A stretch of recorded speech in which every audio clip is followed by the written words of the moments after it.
Mega evolution tournament 2 हफ्तों में start होने वाला था। इस बीच ऐश और उसके फ्रेंड्स कैलोस रीजन को एक्सप्लोर करते हैं। तभी ऐश के रोटॉम फोन पर एक मैसेज आता है, किसी पोकेमॉन ट्रेनर ने अलोला लीग जीत ली है। एंड अब इलाइट फोर को डिफीट करने के बाद वह ऐश को चैलेंज करना चाहता है अलोला का चैंपियन बनने के लिए।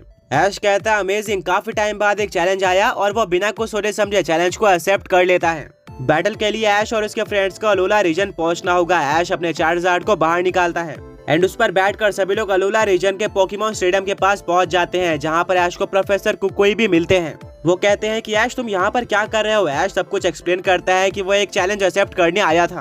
प्रोफेसर कुकुई रिप्लाई करते हैं कि मैंने तुम्हें काफी टाइम से फाइट करते हुए नहीं देखा है, तुम अब तक काफी स्ट्रॉन्ग बन गए होगे, मैं तुम्हारी यह फाइट देखना चाहता हूँ। ऐश, प्रोफेसर कुकुई और ऐश के सारे फ्रेंड स्टेडियम में एंटर करते हैं। वो ये देखकर शॉक हो जाते हैं कि स्टेडियम पहले से ही भरा हुआ था एंड वहाँ पर चैलेंज करने वाला पोकेमॉन ट्रेनर खड़ा हुआ था। वो ऐश को पहचान लेता है और हैंडशेक करके कहता है कि मेरा नाम ओलिवर है और मैं तुमसे बैटल करना चाहता हूँ। ऐश फाइट को एक्सेप्ट कर लेता है। दोनों ही पोकेमॉन ट्रेनर सामने सामने खड़े होते हैं एंड वहाँ पर रेफरी आ जाता है एंड कहता है कि ये बैटल 6 on 6 होने वाली है। अगर इस फाइट को ओलिवर जीत जाता है तो वो अलोला का न्यू चैंपियन बन जाएगा। ऐश को रिप्लेस करके वहीं पर अगर चैंपियन ऐश केचम इस फाइट को जीतता है तो वो अलोला का चैंपियन बना रहेगा। ऐश कुछ वर्कआउट करता है और कहता है ओलिवर, मैं तुम्हारे ऊपर अपने फुल फोर्स का यूज करने वाला हूँ। ओलिवर थोड़ा नर्वस हो जाता है, उसको भी पता था कि ऐश केचम किस लेवल का पोकेमॉन ट्रेनर है। एनीवे, वो अपने पहले पोकेबॉल को बाहर निकालता है और कहता है मैगमोटर अभी बाहर आ जाओ। ये एक फार टाइप पोकेमॉन था। ऐश कहता है कि आग का सामना मैं आग से ही करने वाला हूँ, चार्जार्ड बाहर आ जाओ। यानी कि पहली बैटल चार्जार्ड वर्सेस मैगमोटर की होने वाली थी। मैगमोटर यूज करता है फायर ब्लास्ट का। काउंटर में ऐश अपने चार्जार्ड को फ्लेम थ्रोअर यूज करने के लिए कहता है। दोनों अटैक आपस में टकरा जाते हैं। इसमें कोई भी शक नहीं था कि फायर ब्लास्ट फ्लेम थ्रोअर से ज्यादा पावरफुल है, बट यहाँ पर चार्जार्ड का फ्लेम थ्रोअर वीक होने के बाद भी फायर ब्लास्ट को पूरी तरह से डोमिनेट करता है और मैगमोटर के ऊपर लग जाता है, जिससे मैगमोटर स्टेडियम के वॉल पर जाकर टकराता है और उसी पल हार जाता है। बैटल 1 मिनट के लिए भी नहीं चली थी। ओलिवर को जिस चीज का डर था वही हो रहा था। उसने पोकेमॉन लीग और इलाइट फोर को तो क्लियर कर दिया था, बट ऐश केचम को क्लियर करना ऑलमोस्ट इम्पॉसिबल लग रहा था। चार्जार्ड डोमिनेट करना कंटिन्यू करता है। वो ओलिवर के सेकंड, थर्ड और फोर्थ पोकेमॉन को भी डिफीट कर देता है, जो कि शिफ्ट्री, ब्लास्टोइस और हरियामा थे। अब ओलिवर के पास सिर्फ और सिर्फ 2 पोकेमॉन्स बचे हुए थे। चार्जार्ड ने कोई भी डैमेज नहीं लिया था, पर तभी ऐश अपने चार्जार्ड को पोकेबॉल के अंदर वापस ले लेता है और कहता है कि मैं तुम्हें एक चांस देना चाहता हूँ। मैं अपने एक वीक पोकेमॉन का यूज करूंगा एंड अगर तुमने इसको डिफीट कर दिया तो तुम अलोला का चैंपियन बन जाओगे, यानी कि तुम्हें 6 पोकेमॉन्स को डिफीट करने की जरूरत ही नहीं है। ये सुनकर ओलिवर के होश उड़ जाते हैं और वो कहता है क्या सच में आप तो एक काफी अच्छे चैंपियन हो, मैं इसके लिए पूरी तरह से रेडी हूँ। ऐश कहता है पर मेरा वीक पोकेमॉन भी फुली इवॉल्व होगा, बस डिफरेंस ये है कि मैंने उस पोकेमॉन को ज्यादा यूज नहीं किया है। ऐश अपने नेक्स्ट पोकेबॉल को बाहर निकालता है और कहता है गार्चम्प अभी बाहर आ जाओ। ये एक ड्रैगन और ग्राउंड टाइप का सूडो लेजेंडरी पोकेमॉन था। ओलिवर कहता है ये क्या, ये तो one of the strongest non legendary Pokemon है। ऐश कहता है मैंने कहा था इसको डिफीट करना भी उतना आसान नहीं होने वाला, बट अगर तुम किसी तरह से इसको डिफीट कर देते हो तो चैंपियन टाइटल तुम्हारा हो जाएगा। ओलिवर एक लंबी सांस लेता है। उसके सामने एक काफी अच्छा ऑफर था, पर देखना होगा कि क्या वो इस ऑफर का फायदा उठा भी पाता है या फिर नहीं। वो अपने 5th पोकेमॉन की तरफ भेजता है, फायर टाइप के स्टार्टर पोकेमॉन सिंड्रेस को। यहाँ पर गार्चम्प को टाइप एडवांटेज था। बैटल शुरू हो जाती है। ऐश का गार्चम्प सिंड्रेस को पूरी तरह से डोमिनेट करता है और डिफीट भी कर देता है। अब ओलिवर के पास सिर्फ और सिर्फ एक पोकेमॉन बचा हुआ था। आगे बढ़ने से पहले पिछले पोके क्विज के विनर्स ये रहे एंड आज का क्वेश्चन ये है कि ये पोकेमॉन कौन से 2 पोकेमॉन्स के फ्यूजन से बना हुआ है। ब्रॉक कहता है यही तो एक नॉर्मल पोकेमॉन ट्रेनर और एक सुपर स्ट्रॉन्ग पोकेमॉन ट्रेनर के बीच का डिफरेंस है। नॉर्मल पोकेमॉन ट्रेनर का स्ट्रॉन्ग पोकेमॉन भी स्ट्रॉन्ग पोकेमॉन ट्रेनर के वीक पोकेमॉन के सामने नहीं टिक पा रहा है। देखते हैं कि ओलिवर का आखिरी पोकेमॉन कौन सा होता है। ओलिवर अपने लास्ट पोकेबॉल को बाहर निकालता है और कहता है तुमने मुझे यहाँ तक पहुँचाने में मेन रोल प्ले किया है और अब मैं चाहता हूँ कि तुम इस गार्चम्प को भी डिफीट करो।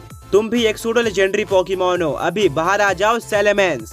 अब 2 सूडो लेजेंडरी पोकेमॉन्स में फाइट होने वाली थी। बैटल शुरू हो जाती है और दोनों ही पोकेमॉन्स एक दूसरे के ऊपर ड्रैगन टाइप अटैक का यूज करते हैं, जो कि सुपर इफेक्टिव थे और दोनों को हैवी डैमेज पड़ता है। सेलेमेंस को अच्छी ट्रेनिंग मिली थी, बट वह ऐश के गार्चम्प के सामने कुछ भी नहीं था। लास्ट में गार्चम्प एक ड्रैगन रश का यूज करके सेलेमेंस को हरा देता है, यानी कि ऐश ने ओलिवर के पूरे पोकेमॉन टीम को क्लीन स्वीप कर दिया था। और इतने अच्छे ऑफर के बाद भी ओलिवर ऐश के गार्चम्प को नहीं डिफीट कर पाया। ओलिवर बहुत ज्यादा डिसअपॉइंटेड हो जाता है। ऐश ओलिवर से हाथ मिलाता है और कहता है कि तुम्हें पोटेंशियल है, बस ट्रेनिंग करते जाओ, डेफिनेटली एक दिन तुम मुझे टक्कर जरूर दे पाओगे। ये सुनकर ओलिवर बहुत ज्यादा खुश हो जाता है। तभी ऐश के सर पर कोई हाथ रखता है। ऐश पीछे मुड़कर देखता है और वो थे प्रोफेसर कुकुई।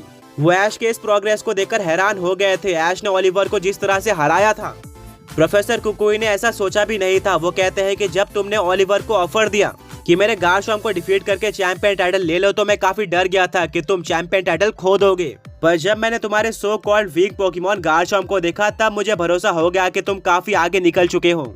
ये बैटल अनबिलीवेबल थी। इसके बाद प्रोफेसर ओक ओलिवर के पास जाते हैं और हंसते हुए कहते हैं कि ओलिवर, शायद तुमने गलत पोकेमॉन लीग में पार्टिसिपेट कर लिया है। अलोला का चैंपियन ऐश केशम है, जो कि एक पोकेमॉन वर्ल्ड चैंपियन और पोकेमॉन मास्टर भी है। यानी कि तुम अपने से 20 गुना ज्यादा स्ट्रॉन्ग पोकेमॉन ट्रेन से फाइट कर रहे हो। अगर तुम्हें सच में चैंपियन बनना है तो तुम्हें अलोला को छोड़कर बाकी 7 रीजन्स में पार्टिसिपेट करना चाहिए। शायद तब तुम्हारे चांस मिले। प्रोफेसर कुकुई की यह बात सुनकर ऐश और उसके फ्रेंड्स हंसने लगते हैं। प्रोफेसर कुकुई भी साथ में हंसते हैं, पर इनकी सलाह जेन्युइन थी, जो कि ओलिवर को कंसीडर करनी पड़ेगी। वेल, अब शाम हो चुकी थी। सभी लोग स्टेडियम से बाहर निकलते हैं एंड प्रोफेसर कुकुई कहते हैं कि ऐश, अब तुम कहाँ जाने वाले हो। ऐश सारी की सारी स्टोरी एक्सप्लेन करता है कि 2 हफ्ते बाद एक मेगा एवोल्यूशन टूर्नामेंट स्टार्ट होने वाला है। मैं उसके लिए कैलोस रीजन जा रहा हूँ। प्रोफेसर कुकुई कहते हैं कि 2 हफ्ता तो एक काफी लंबा टाइम है। मुझे भी तुमसे मिले हुए काफी टाइम हो गया था, क्यों ना तब तक तुम अलोला रीजन में ही रहो। मुझे तुम्हारे न्यू पोकेमॉन्स के बारे में जानने का मौका मिलेगा और ये भी पता चलेगा कि आखिर तुम इतने स्ट्रॉन्ग कैसे बन गए। ये एक काफी अच्छा प्लान था। ऐश और इसके फ्रेंड्स अलोला में 2 हफ्ते के लिए एंजॉय कर सकते थे। वो प्रोफेसर कुकुई की बात मानकर उनके कार में बैठ जाते हैं एंड प्रोफेसर कुकुई उनको अपने घर पर लेकर जाते हैं, जहाँ पर ऐश और उसके फ्रेंड्स उनके बेटे और प्रोफेसर बर्नेट से मिलते हैं। यहाँ पर ऐश के अलोला पोकेमॉन्स भी थे। काफी टाइम बाद ऐश इन सारे पोकेमॉन से मिलता है। प्रोफेसर कुकुई कहते हैं कि ये सारे पोकेमॉन तुम्हें काफी मिस कर रहे थे। तुम्हारे ना रहते हुए मैंने इनका काफी अच्छा ख्याल रखा है और बीच बीच में मैं इनको ट्रेनिंग भी दे रहता हूँ, जिससे धीरे धीरे ये स्ट्रॉन्ग बनते जा रहे हैं। ऐश, क्यों ना तुम अपने न्यू पोकेमॉन्स को इनसे मिलवाओ। मुझे भी उन पोकेमॉन्स को देखने का मौका मिलेगा। ऐश अपने सारे पोकेबॉल्स को बाहर निकालता है, पर उनमें से एक पोकेबॉल को वो अंदर रख लेता है। इस चीज को प्रोफेसर कुकुई नोटिस करते हैं, बट वह ऐश से कुछ भी नहीं पूछते। बाकी सारे पोकेबॉल्स को ऐश टॉस कर देता है, जिससे ऐश के सारे पोकेमॉन्स बाहर आ जाते हैं। इनमें काफी सारे अलग अलग तरह के पावरफुल पोकेमॉन्स थे, जिनको देखकर प्रोफेसर कुकुई और बर्नेट शॉक हो जाते हैं।